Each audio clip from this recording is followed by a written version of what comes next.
बोझ। कविता अपने माता पिता की बहुत लाडली थी। 3 बड़े भाइयों की बहन थी।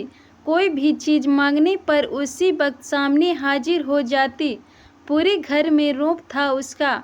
पूरे परिवार और नौकरों पर राजकुमारी की तरह हुक्म चलाती थी कविता। स्कूल में भी पूरा रौब था उसका। बड़े घर की लाडली जो थी वह। ऐसे ही उसने कॉलेज में दाखिला लिया। उसकी ठाट बाट बड़ी गाड़ी में आना जाना, हर दिन नया फैशन देखकर हर कोई उससे दोस्ती करना चाहता था। थोड़े ही दिनों में उसके बहुत से दोस्त बन गए। पूरे कॉलेज में उसकी अपनी एक ही पहचान थी। इन दिनों उसके घर एक रिश्ता आया। खानदानी लोग थे और पापा की पुरानी जान पहचान थी उनके साथ। कविता के साथ कोई ज़बरदस्ती नहीं थी, पर कविता ने फिर भी हाँ कर दी, क्योंकि वह अपने परिवार से बहुत प्यार करती थी। वह जानती थी कि वह लोग उसका अच्छा ही सोचेंगे। लड़के का नाम राज था। राज काफ़ी पढ़ा लिखा और समझदार लड़का था। ससुराल वाले भी बहुत अच्छे थे। ससुराल में कविता की जगह वैसी ही थी जैसी कि मायके में। कोई भी कार्य कविता की सलाह के बिना नहीं होता था। फिर उसके घर एक बेटे का जन्म हुआ, राहुल। कविता को जान से प्यारा था। पोता पाकर ससुराल वाले तो भूले नहीं समाते थे। कविता कभी कभी सोचती कि उसकी किस्मत कितनी अच्छी है। उसका हर अपना उसे कितना प्यार करता है। चाहे जीवन में कैसा भी समय आए, मेरे अपने हमेशा मेरे साथ हैं। मैं कभी अकेली नहीं हो सकती। कितनी खुशकिस्मत हूँ मैं। पर शायद कविता की खुशियों को उसकी अपनी ही नज़र लग गई थी। एक दिन वह मायके जाने की जिद कर बैठी। राज को बहुत काम था, लेकिन वह फिर भी उसे ले गया। रास्ते में उसकी गाड़ी अन्य गाड़ी से टकरा गई। कविता, राज और राहुल बहुत बुरी तरह से जख्मी हो गए। काफ़ी दिनों के इलाज के बाद राज और राहुल तो ठीक हो गए, लेकिन कविता पूरी तरह से ठीक ना हो सकी। सर पर चोट लगने के कारण वह अपनी आँखों की रोशनी खो बैठी। अब कविता की किस्मत जैसे उल्टे पांव चलने लगी। मायके वाले कुछ दिनों तक उससे मिलने आते रहे, फिर कभी कभार फ़ोन ही करके पूछ लेते कि अब कैसी हो। धीरे धीरे ये सिलसिला भी कम हो गया। ससुराल वालों की सहानुभूति भी कम होने लगी। घर में किसी को पास बैठने के लिए कहती तो जवाब मिलता, बहुत काम है, अब तुम भी हाथ नहीं बटा सकती। राज भी चिड़चिड़ा हो गया था। बस राहुल ही था उसके साथ, जिसके साथ हंसते खेलते उसका वक्त गुजरता। एक दिन कविता के हाथ से कुछ सामान गिर गया, जिसकी वजह से राहुल को हल्की सी चोट लग गई। कविता के सास ससुर ने राहुल को उससे अलग कर दिया कि कहीं उसकी न देखने की वजह से बच्चे का कोई नुकसान ना हो जाए। कविता अंदर से टूट चुकी थी।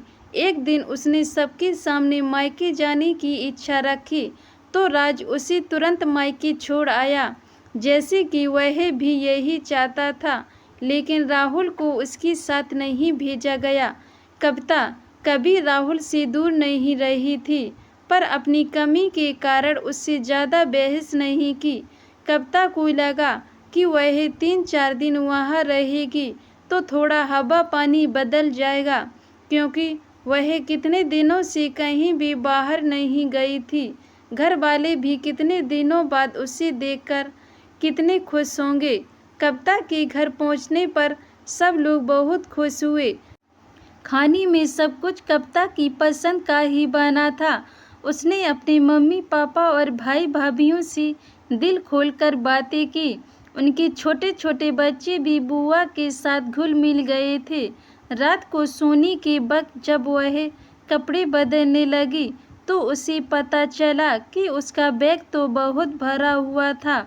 वह सब समझ गई। वह बहुत उदास हो गई। कुछ दिनों तक तो सब ठीक रहा, फिर जैसे सब बदलने लगा, सबका व्यवहार बदल रहा था। वह लोग जैसे थक चुके थे उससे। सब लोग घुमा फिरा कर पूछने लगे, कि राज कब आ रहा है उसी ले जाने।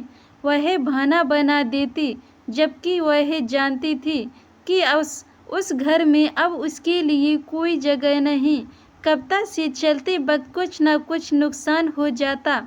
थोड़ी बहुत टोका टाकी उसे सुनाई देती, वह टाल देती। एक दिन उसके हाथ से लगकर एक कीमती फूलदान टूट गया। छोटी भाभी ने बहुत हंगामा मचाया।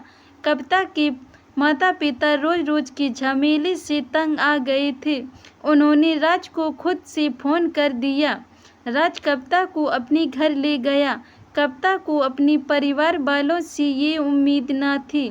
जिस कविता के कहे बिना घर से एक पत्ता भी ना हिलता था, उस घर के लिए अब वह बोझ बन चुकी थी।